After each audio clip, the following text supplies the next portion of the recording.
Welcome to the Rocket Science 101. Today we are going to talk about nuclear rocket engines. In the 1960s, engineers began exploring a radical new way to power rockets: nuclear engines.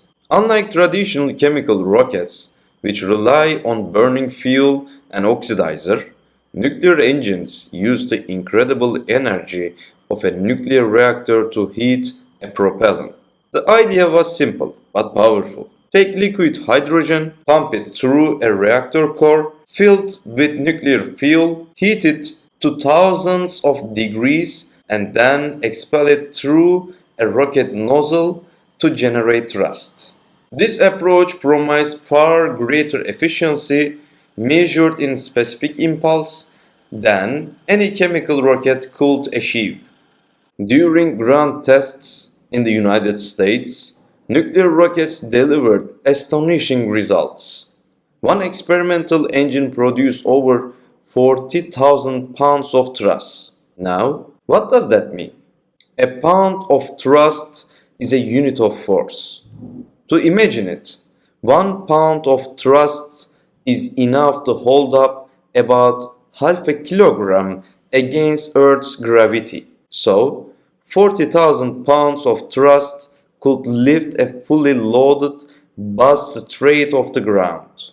The engine also heated hydrogen to around 2500 Kelvin.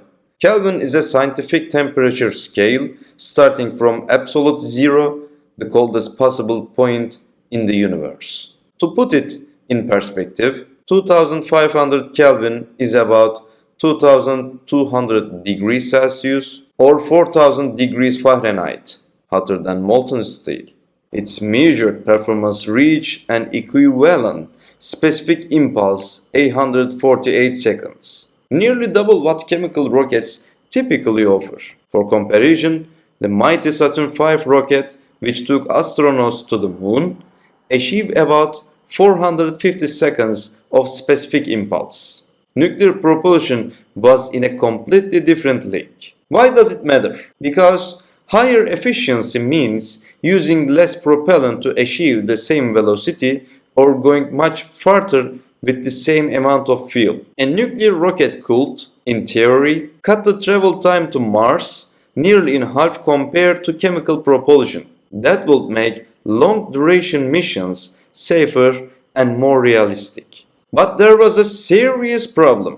Every rocket engine must be tested and eventually launched, and with nuclear propulsion that meant one thing: the risk of releasing radioactive materials into Earth's atmosphere. Public concern about accidents, combined with the political pressure during the Cold War, eventually led to termination of all nuclear rocket projects by the early 1970s.